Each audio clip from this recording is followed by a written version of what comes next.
Finally, an answer to the age-old question, which comes first, the chicken or the egg roll? Easy! Just eat whichever one's closest. The Sensation Salad and Filet Sandwich Meal are back at Zaxby's. Both feature our famous hand-breaded chicken, crispy wontons, Asian slaw, and citrus vinaigrette. And each comes with its very own egg roll for a limited time only at Zaxby's. Try them with fried pickles while supplies last. From Tally to Cali, It's time to wake up. Wake up! Wake up! Warchant.com is your ultimate Seminole sports source. And this is Wake Up Warchant, presented by Zaxby's Now here's Warchant.com's Aslan Hajavandi. and Corey Clark. So you think we're done? Just wait and see. Wake up! What's up, everybody? It is nearly game day. It is Wake Up Warchant. It is proudly presented by Zaxby's Indescribably Good. A little bit of a heads up to our friends here in Tallahassee.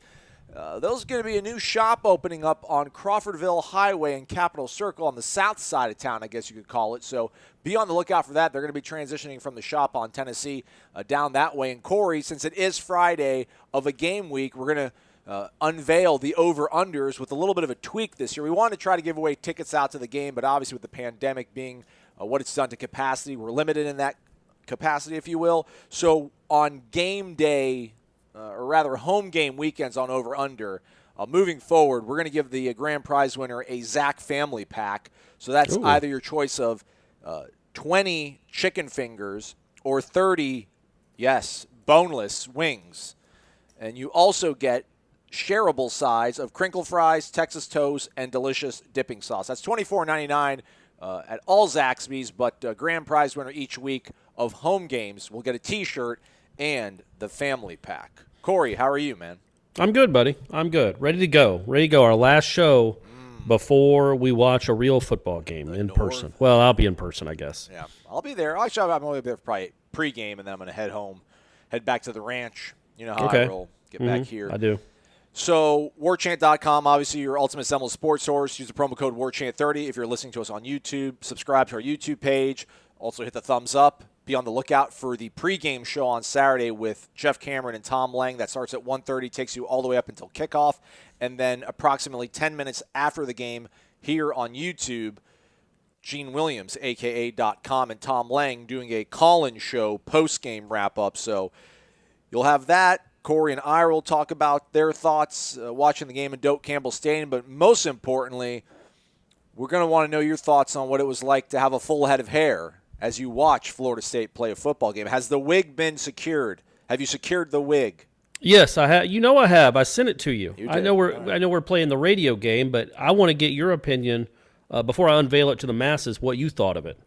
It's very like Mickey Dolenz Monkeys meets Kelso from the '70s show. Yeah. There's layering. There's a nice little sort of bob shape to it.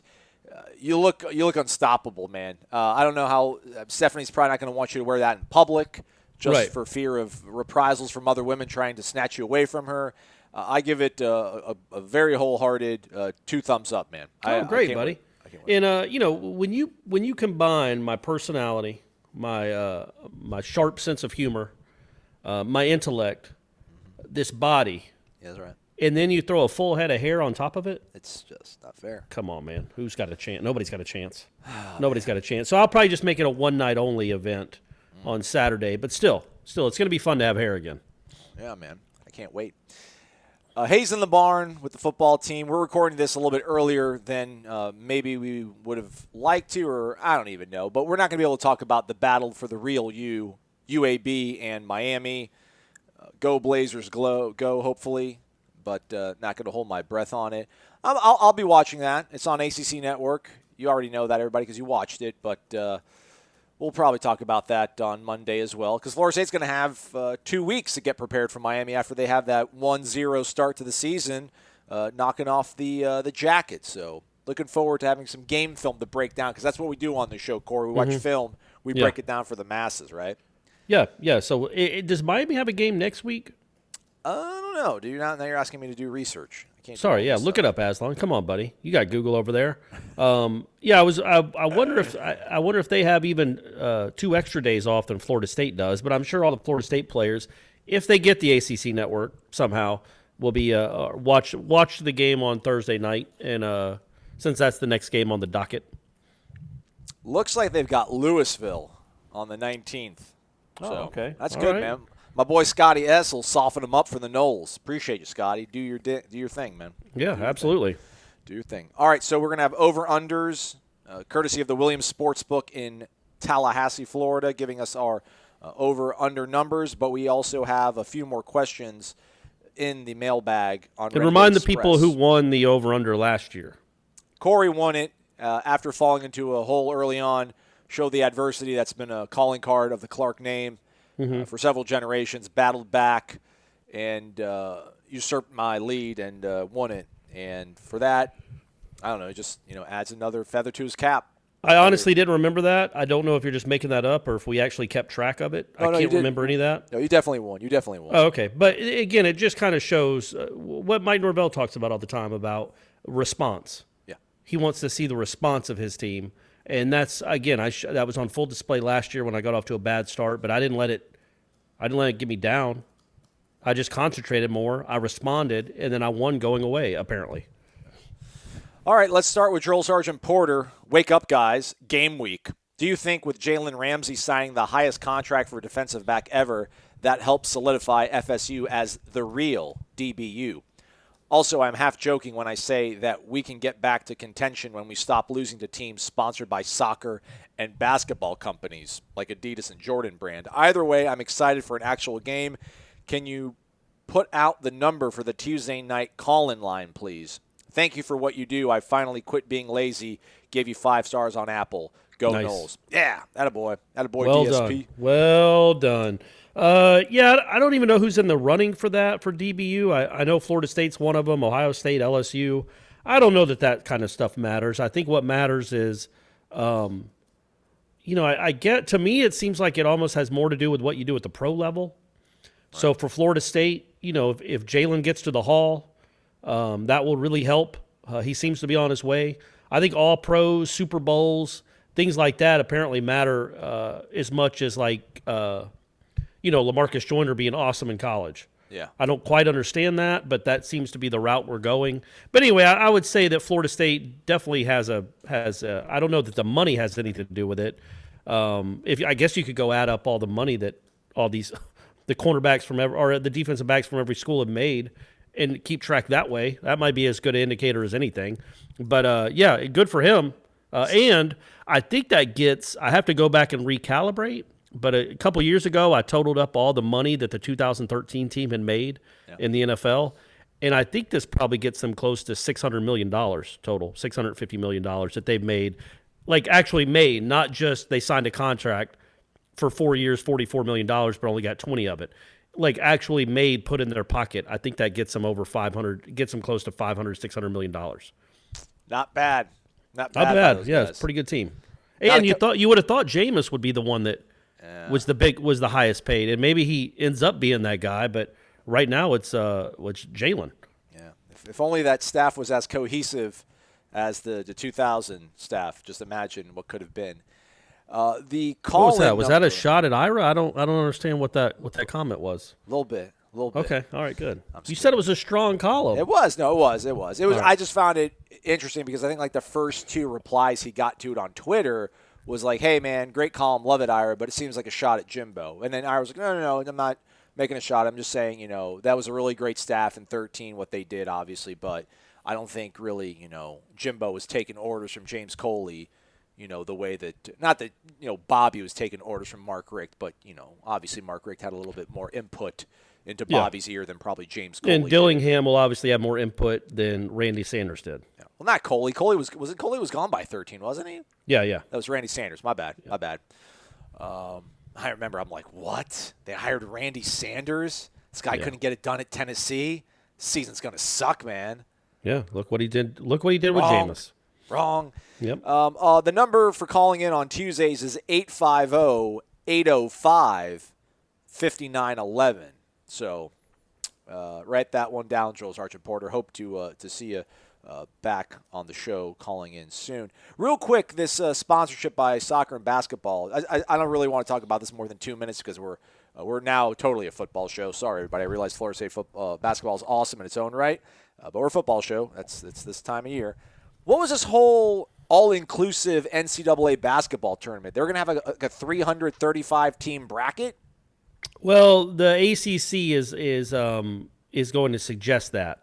Their coaches voted unanimously to have a 350 team, like all Division I teams take part in the NCAA tournament, which really essentially adds like one extra weekend or two extra weekends, I guess. But I think the thinking is they're not going to be able to schedule those teams in non-conference games.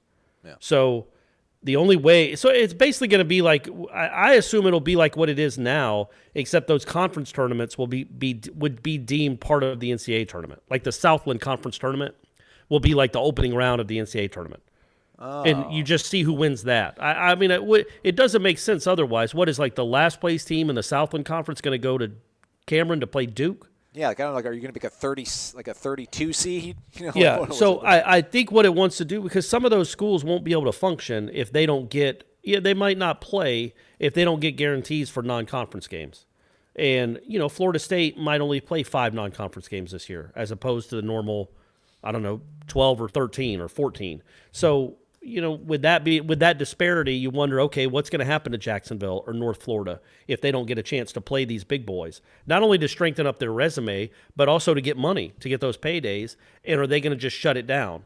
And then, if you make a guarantee that everybody that plays, that actually plays a basketball season, gets to play in the NCAA tournament, then maybe that makes it more appealing for those schools to keep playing. I don't know. I don't see how it would happen if they do it like a normal way. Like if the number 1 overall seed is Louisville and they're playing Prairie View, like in a neutral site, I don't understand how that would happen. That seems like way too much. Who's gonna rank them? Yeah. They did say though that if needed, they will do a bubble for the tournament. Yeah. So yeah. Oh, they're not missing another NCAA tournment. I know, like it happened a week before. Like. They shut it down within a couple of days. Yeah. If COVID had started in November, they would have still had the NCAA tournament. They would have figured out a way to do it. It is just too much money lost. So now that they have a full year to prepare, they will have something in place, a plan in place by January about these are our contingency plans. This is what we're going to do. But if they said like they lost like $300 million, but when you add up like the 30 NBA owners. That's nothing to them. Like they could pay for the bubble. Like, I don't know. I mean, the bubble ain't cheap, man. The bubble's not a cheap solution. I do wonder how they could pull it off, but they wouldn't say it if they didn't think they could. So, and it won't be like every team is in one city. I don't think it'll be multiple bubbles. Yeah, all right, maybe like the NHL does it. Yeah, where you have 2 or 3 bubbles. Yeah. Okay, this comes from Pete Warwick. How'd you do that? What's your favorite Gene Deckerhoff call? If you couldn't tell from my username, mine is when he yells, "Oh, Peter Warwick, how'd you do that?" after the catch versus Virginia Tech. I was trying to pull up the Kelvin. Whatever he's like, caught. Did he say that when, was it Kenny Shaw that caught it, Boston College? Or was it, I never know if it's Kenny or Rashad that caught the Boston College. Kenny Shaw caught it, but I think Deckerhoff said Rashad Green. Oh, really? So immediately that one doesn't count. I would say, he said I think there was a play where Winston avoided a bunch of guys, and he said he pulled a Houdini act. Okay. I thought, honestly, I know he's not known for it, but his call on Michael Snare's game-winning 3 against Duke is an all-time great. Like he explains it perfectly. Luke goes over the floor. Laux goes up the floor, kicks it to Snare. Shot in the air, good shot. Whatever he says, the little team that could just did. Like right off the cuff, was really good. But my all-time favorite is the Ward to Dunn in the swamp in '93. Just because you can feel the excitement. He's always excited. Sometimes, and I love Gene to death, sometimes it's hard to know if Blackman just threw an 80-yard touchdown or a pick six because his voice, he's loud either way and he seems excited either way. But on that one, you could feel his excitement when Dunn caught it. And then the fact that he says, streaking down the sideline, he separates. Like, that was the perfect word for that ill-fortuned safety from Florida that could not catch him. That Dunn just separated from the defense. It was just a perfect description. To me, that will be his all-timer. Yeah, it could be, like Florida State trailing by 5, minute left, Blackman in the pocket, he throws, it's caught, 40, 35, 30, 25, 20, 5, touchdown, Miami. They're going to win this one. It's like, Gene, what? Gene, what's going on, man? Gene, pick sacks. Yeah. So sometimes it could be hard. But I mean, it's a hard game to broadcast in general. But he's got a lot of them, man. Oh yeah. And through the dynasty, he had a ton of them. I mean, he had a lot of good games to call. I try to play it, but I think we might get copyright flags. So let's move on to the next question. Wake up. This comes from Bowden Dynasty. As I was looking at the depth chart, I noticed the backup offensive line combined to be almost a foot taller than the starters, a little over 2 inches per position. Obviously, height does not matter if you can't block, but curious how FSU stacks up to the rest of the conference. I do see this in the game notes that Georgia Tech prepared.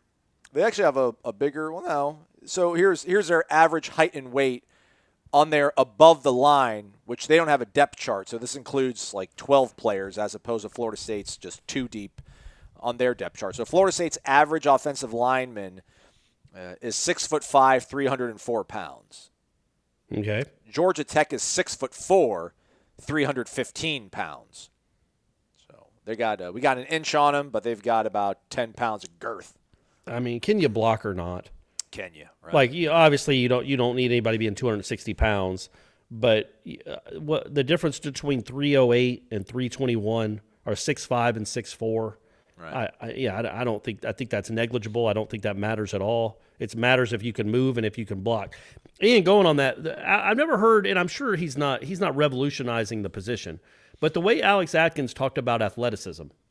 In talking about, like, I've never heard an offensive line coach explain it this way. I mean, it makes sense. But when he was talking about athleticism, he's like, look, I'm not just talking about a guy that can move his feet. It's how quick can you recover from a mistake.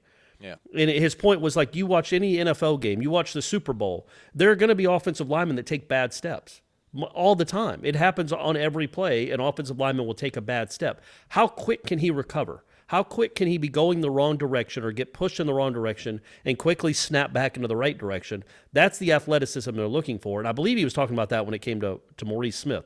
Or no, it might have been Darius Washington. I can't remember. One of the linemen that he gets to coach, he was talking about how they like the athleticism because he could recover quickly. And that's essentially what they mean. Because, obviously, these guys are faster than normal human beings, I guess. The guys that play in the NFL, some of them can run, a 4.9 40. But they're not like the typical what you think of when you think of an athlete. No. It's just short burst. It's not how fast can you run the 40, can you jump over a car, anything like that. They're not Derwin James type athletes, but can they recover quickly in short spaces and in short spurts?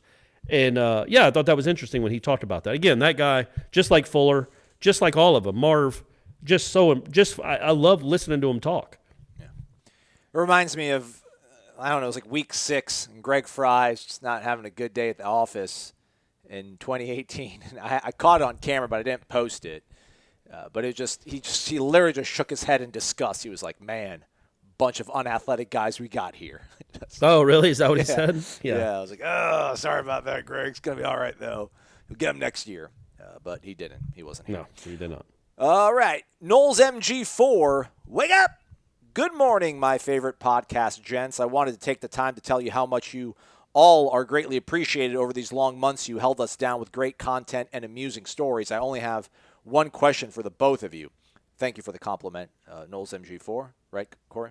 Thank you. Absolutely. Thank you very much. I only have one question. Would you risk putting Corbin and Travis Jay as a returner? With all that they do, I don't think it's wise to put them in harm's way. Thanks again. Go Knowles! I don't think they think like that, and I know that Jimbo didn't think like that. I remember one of the craziest looks he ever gave a reporter. It was DC Reeves, who I always liked, good guy, former Warchant guy. Yeah. Asked him if he thought about, if he had a guy that was starting, did he think twice about putting him on return teams and special teams? And Jimbo looked at him like he had said something. He had asked him if he loved his mama. Like he like what? Oh. He's like, what? No, they're our best players. We want our best players. We want our best players to have the ball as much as possible. What? And I think that certainly seems to be the way Norvell thinks too. They don't think like that. This isn't This isn't something where you think you're risking a player by putting him on kick return because he's too important to the defense. To Mike Norvell, special teams is as important as the defense. So if they think Travis Jay or Corbin is their best return guy, then that's what they're going to do. What Papuchas did say, though, when we talked to him earlier this week, when he was asked about, he said he would think twice about it. Like if Corbin's the main kickoff return guy, but he's got 12 carries in the first quarter, well, then they might give him a break on kick return and let I like Isaiah Bolden. I like what he did for them last year returning kicks. So they might let Bolden, they might let Wren or Webb or Jay or somebody like that. And if Travis Jay has just been on the field for like 35 of the last 40 snaps on defense, they maybe give him a break. But it won't be because they're too valuable in their roles, because that's not how this coaching staff thinks. It'll be if they're too tired, if they want to give them a break so they can because they've been on the field for too much. I think that would be the only reason they would go away from the guys they want back there full time. Who do you think is more likely to live up to their preseason hype, Travis Jay or Josh Kaindoh? I feel like we've been given a lot. I mean, Travis Jay has just been, people just gush about Travis Jay on podcasts and message boards. Like we're talking about him like he's Derwin or like Brian Dawkins. Dawkins, there you go. Like let's get him. Actually, I didn't want to say Ed Reed, but I just said a Clemson guy. So is that really any better? He's like Reggie Nelson, right? All the greats. So I mean, I think Travis Jay is going to be a really good piece for this team. But I just, we talk about risk putting him and Corbin. I mean, we're not talking about Dalvin and Derwin right now. So, not that they're expendable, but they're not the linchpin of everything that this team wants to do offensively and defensively. I feel like so. I think, that's a hard question. I think that. I think they're both going to be good. I think they're both going to be good players. But, neither one of them. Josh Kaindoh isn't going to have a DeMarcus Walker-type season. And Travis Jay is not going to be Reggie Nelson. Let's say Leroy Butler. He's not going to be Leroy Butler the first year that he plays college football. There are going to be growing pains. There's going to be some down moments. And there's going to be some people like, what was all this talk about Kaindoh and Jay in the preseason? They look just kind of average. Well, they're going to be kind of – Josh Kaindoh hasn't played a ton of football. And Travis Jay's played no football at this level. So they are going to be average at times or below average at times. I tend to think that I think Kaindoh is going to be better than he's ever been. I think he's going to be a big step up from 2018 Josh Kaindoh, and that'll be good enough for me. I don't know that either one of them, if you're expecting like a DeMarcus Walker or a Leroy Butler or LaMarcus Joyner from these guys, I don't see that happening. I mean, those guys don't grow on trees. But I do. I tend to think that Kaindoh will have a better first year than Jay, or a better year than Jay. Okay. But what's that look like? Yeah. What are we expecting? I'm thinking at least like 9 sacks, like at least 12.5 tackles for loss on top of that. I think I want to see a lot of pressures. You know what I'm saying, Aslan? I want you to lead the conference in pressures. Right. Florida State has pressured you. They've become QB pressure you here in recent years. But like Brian Burns, I don't remember how many sacks he finished with in 18, but maybe he led the conference. I don't think he did. But I know a lot of people gave him grief that year. Like, what happened to Brian Burns? I thought he was killing it in preseason camp. They weren't happy with us. Yeah, man. Turns out he actually was good. But 10 sacks, 15.5 for loss his senior year. So people think that like defensive ends are all going to have Wilson, Bolware, DeMarcus Walker type seasons, and that offenses devise game plans to stay away from defensive ends. So he might be really good, and he might have a really impactful season, but it might look like Mario Edwards. You know what I mean? Like Mario Edwards was never a big sack guy. Now they're different types of players. Kaindoh's more of an edge rusher than an edge holder. But still, I think Kaindoh could have a really nice year and be an all-conference caliber player, but people might still be disappointed because they might be going into the season thinking he's going to put up 15 sacks. I want to put it past him, though. Hey, man, if he does that, if Kaindoh becomes that guy, like has a DeMarcus Walker type 2016 season, man, this will be there's no doubt it will be the best defensive line in the country, and they should win at minimum 8 games. Yeah. I mean, if they have a legitimate DN, and Robinson's not bad on the other side. He's pretty good. If they have a legitimate defensive end, like a wrecking ball defensive end to go along with what they have in the interior. Come on now. Yeah. Rookie baby. Way up. It's game week. We finally made it. Thanks for helping us get through this strenuous offseason. I have a little game day prediction question for both of you guys.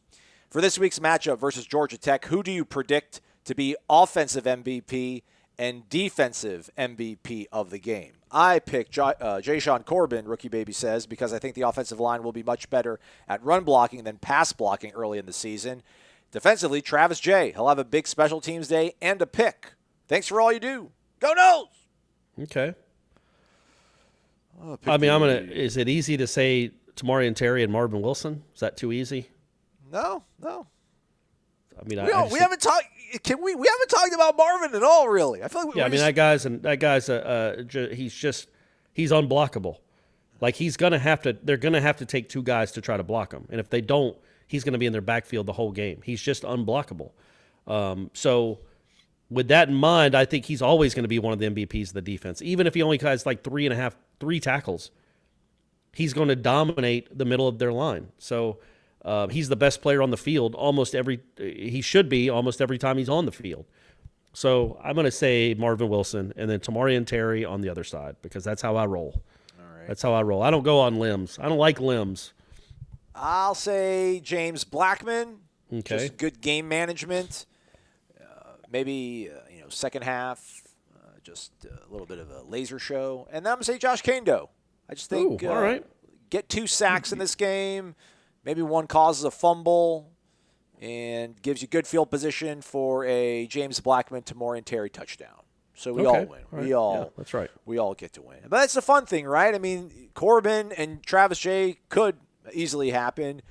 Terry and Marvin Wilson certainly are possibilities. And, I mean, what's not to say that this quarterback can't put together a good Saturday in a fairly tame environment, a year wiser with a more cohesive coaching staff and play callers that seem to suit his style perhaps a little bit better, and a guy that's 6'7", 255 pounds and is quite literally playing for the rest of his life the next 11 weeks or 12 weeks. So. Well said. Hey, well said. I'm with you. Not a Knoll 2020 comes back. He's the Florida Gator guy. He just copied and pasted the thing about what podcast to listen to, and I replied to him on the message boards. I'm like, yo, dude, we don't know, but thanks for your money. Appreciate it. Watch us on Saturday and just, bask in the glory of knowing that you don't have to play that team. Just right. Yeah, you're ducking. Yeah. You're ducking the Knolls. Ducking us. All right, man, let's get to the over and the unders. We will post this on the Tribal Council. I think I'll tweet it out as well, maybe a little bit before kickoff. You got to ace it, though, if you're on Twitter to win a prize. Our esteemed, valued members of warchant.com will just, the top 4, top 5 will get this. The prizes, again, Zaxby's T-shirt with Corey without hair, photo or picture of him, and your choice of a free salad or 5 chicken fingers at 9 area Zaxby. So do check them out. And again, the store at Tennessee will be closing, I think, in the next month or two, but they'll be opening up a new shop, Crawfordville Highway and Capitol Circle. With that said, these come from the Williams Sportsbook, the leading odds makers in Florida. FSU sacks 2.5. Over. Under. I'm going to say, oh, sorry. I thought we were just going for it. I'm going to say over, yeah. Me as well. It'll be a great sign if they're all from defensive linemen. Yeah. But I think there will be some schemes design where a blitzer comes free. Okay. James Blackman's passing grade on Pro Football Focus, 65.5. I'm going to say the over. I was going to ask if you could look at it. I don't know. It's hard for me to put that in perspective. Like, what was his best game last year? What did that look like? You're a worst. I know, but sometimes I might think he played pretty well. I've got all these systems going on that require computer power, and buddy, you make this me is look why this you get stuff paid up. this is why you get paid the big bucks. You're the researcher, producer, host of this show. I need to know. I mean, in our production meeting, you said you were going to have it ready. All right. Well, here, James Blackman's passing grade for the year was 63.6. Oh. Let's see if I can give you his best was a robust 90.5 against the Eagles of Boston College. Okay. 29.1 against Clemson. Yikes. Somewhere in the middle there. You want to call a game? Let's see here. Louisville was 56.9. Virginia was 77.9. Boise, 68.3. Yeah, then over. Over. Yeah, now that I know what what it looks like, what a 65 looks like, kind of relatively, I'm going to say over on that. Tamorian Terry catches 4. What did you say? I said over, man. Oh, okay, sorry. Come on, it's sorry, my guy. It's my dude. 4.5 Terry catches, over, under. I mean, come on. Gene. Over. That seems like an automatic, right? Unless he gets hurt. Knock on wood. I don't what. These guys get the ball to their playmakers. That's what they're supposed to be doing. If he doesn't have 4 catches or 5 catches in the season opener when he came back, I'm running you out of town, Norvell. Yeah, Norvell, you better get ready because there's gonna be fire from my keyboard coming out after the game. I'm gonna actually ask a question in a press conference. Like, hey man, what are you doing? Emmett Rice tackles 6.5. Over. Oh, I'm gonna take the under. Oh, all right. Yeah, the defensive line's not going to let him get tackles. Just so much havoc being wreaked upon them. Yeah. So much havoc. Announced attendance 18,111. Oh man. Announced under. Yeah, I'm gonna take the under as well. But it'll be close. I think we're looking at like 17. By the way, tickets are about $60-something on the secondary market for that game, folks. But $300 against Miami. So let's hope. Well, Miami no, I was loses. joking on that. Like I showed you the most expensive ones for that Miami one. Oh, okay. The cheapest it looked like were like $91. Okay. Yeah, but I wanted to make you sweat a little Yeah, bit. well, I mean, it makes sense. You would think that with the limited inventory, supply and demand, it's going to drive the price. But I just don't know, like who's If gonna, it's a game that you care about, yeah, you know what I mean? Yeah. But after UAB's upset. Yeah, nobody's going to want to go. Yeah, in fact, Florida State fans, we're obviously taping the show before the game, but we assume that UAB won by a couple touchdowns. Right. So those tickets are going to plummet. So you want to jump on those quickly. Yeah. So you can be there on the 26th. Total points scored 51.5. I would assume that's like the official number. Usually the Williams Sportsbook uses the official total points. I'm on record multiple times saying that I think it's going to be 30-17. Okay. So I'm gonna have to go under just to stay consistent. I said 37-17, so I'll have to take that. We agreed on everything except for Emmett Rice. So Emmett Rice will dictate who wins our battle. Well, we royale. didn't agree. We didn't agree on the point total. No, I said under. I said it's 27-17. Did I say 37-17? You said 37-17. Sorry, no, I've been saying 27-17. Oh, okay, gotcha. So that's 44. So all right, so nobody's going to get a lot of distance, either one of us in this one. We're not going to be able to separate ourselves. I'm going to be calling. I'm going to be arguing with Elliot and the people at FSU. Hey, no. Emmett Rice doesn't get credit for that. That's not a half tackle. He did. Yeah, he was. He was all over that pile. Yeah. So we got that going. I guess to be sort of maybe that'll also dictate the score, which is it seems like it's probably going to be raining, but I don't know. I mean, I think people are panicking. I think everyone's just been on pins and needles about the season getting played, and now everybody's looking at their weather app and they see a thunderstorm in the middle of September, and they're like, "Oh gosh!" It's like, "Hey, these happen all the time. It'll be okay." So I don't think that'll slog the field down. What would a rainy, wet track mean for the game? Do you think, Corey? You think would it affect how you feel about this game at all? No, not really. Because and we know if there's a rain delay, that old Norvell that's going to be old hat to this coaching staff. They've talked about it. They know exactly what to do. No, I don't think so. I think it should be about the same. It's the same for both teams. I don't think that some Florida State has some huge advantage that would be mitigated because it's raining. All right, my final thoughts going into the game, Corey, is just the fact that you've got a quarterback in what we think is going to be something of a pro-style system. And the last time we saw him playing in a similar system, he walked off the field, I think, as the offensive MVP of the Independence Bowl. So you have that sort of synergy there. A guy like Ja'Shawn Corbin was recruited probably to play in an offense similar to this by Jimbo Fisher. And these receivers can play in any offense. So I feel really good about that. Defensively, I just think Josh Kaindoh's poised for a breakout. Marvin, Cooper, Durden, love it. What a nightmare for Georgia Tech. Well, we spoke about the secondary. Again, and this was a team, Florida State, that took care of business even last year when they played some of the lower tier teams in this conference, which Georgia Tech I still think is. Sounds like Jeff Sims probably, according to their publisher of their Rivals.com website, Jackets Online, thinks that probably is going to be Jeff Sims starting. All that just bodes well for Florida State. That's why I feel confident about things. Yeah, I mean, I guess the wild card with Jeff Sims is he is mobile, and so he can escape some pressure and maybe get outside and break off some runs.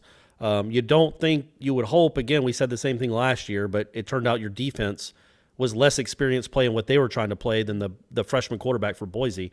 But you would think that's an advantage, playing a true freshman quarterback, his first game on the road, hostile, 17,000 people strong in the stadium. I think Florida State, you hope they should win comfortably. I do want to see what this defensive line looks like. We've talked at length about how good they should be. What does it look like? Are you going to dominate, man? Or not just be pretty good, but dominate? Like, don't give that kid a chance to breathe. Yeah. And just come in waves, because that's kind of your task. Like, we know the secondary will be really good if the guys up front are good. And last year they weren't at all, really.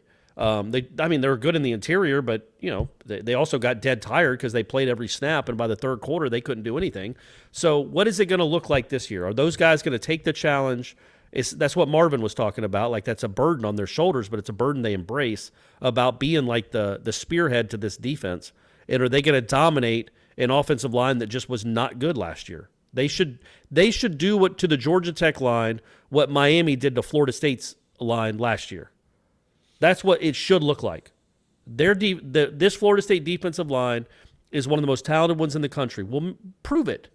Go out and do it to a team that should have no real chance to block you for 4 quarters. They're going to hit some plays. They're going to score some points. But overall, you should push those guys backwards the entire game. So that's what I want to see. All right. Well, that said, Corey, it's that time of year. Friends gather, with social distance, obviously, in place, masks, things of that nature. But gather to watch their favorite football team play, the best team sport in modern and perhaps civilized history. Right. What are these moments, what does this time of year mean to you, Corey, and how do you hope that people sort of embrace Saturday and the future moving forward? Oh, what a great question, Aslan. I forgot we did so this is only a football season thing where I have to come up with a inspirational message to sign us off? Yeah. Okay, so all right. Well, you know what? We did get through it together, right? And I'm saying this, I understand there's jinx laws in place, but by all appearances, let me couch it, let me qualify it. By all appearances, at 3:30 on Saturday, there will be a ball being kicked in the air, and we're going to be watching a Florida State football game. And we did it together, all of us. It wasn't just me and Aslan. I know we get all the credit and all the glory because of how good we are at what we do, and we got you through those trying months. But we all did it. You believed, Aslan and I believed, and together we've made it. So what I would say is, yeah, social distance, wear a mask if you have to, but embrace someone you love. So, I don't even know, can you socially distantly embrace someone? Get people close to you that you know don't have COVID, and just have at it. Embrace, breathe on each other, celebrate, high five, get under the blankets with each other. And I'm talking about under the blankets at a couch, like watching the game. I'm not talking about crass stuff in another room of the house. I'm talking about PG, watching a football game under the blanket with your loved ones, fired up and excited because it's here. It's here, Aslan. We did it. We'll never forget 2020. Never. We'll never forget all this nonsense we've had to go through for the last 6 months. It's impossible. It's just ridiculous, all of it. All of it from start to finish. And we're not at the finish line yet. But I tell you what, it feels like we're rounding the corner towards the finish line because we're going to see college football on Saturday, Aslan. Tell me I'm wrong. I'm not lying. I don't want to lie. If I told you you're wrong, I'd lie. And I don't want to lie. Yeah, and that's not about, and you're going to get to watch it from the comfort of your own home, I guess. Yeah. It's going to be great. I can't wait. And I'm going to have a full head of hair. I'm going to be asking to borrow Ira's binoculars just like it's 2019 again. Or I guess with a full head of hair, just like it's 2000 again, 2001. But for real, we really do appreciate all you guys listening through this long slog of 5 or 6 months of this. I'll be honest with you. A month ago, I didn't think we'd be having a show like this, but we are. We're actually talking about football. We're planning to watch football on Saturday, and I am genuinely, genuinely excited about it. And I hope you are too. And listen on Monday morning. Thanks so much, everybody, for listening to Wake Up Warchant, presented by Zaxby's Indescribably Good. Go Noles. We'll talk to you all on Monday. Warchant.com is the ultimate inside source for FSU football and recruiting. And now you can get in on the action for free for an entire month. Warchant.com is offering a risk-free 30-day trial subscription. Get full access to the #1 website covering the Seminoles just by entering the promo code WARCHANT30. That's WARCHANT30. Sign up and get in on the world's most active FSU message boards. Receive breaking news, stories from our award-winning staff, plus get exclusive interviews and videos. Just enter the promo code WARCHANT30. Warchant.com, your ultimate Seminole sports source.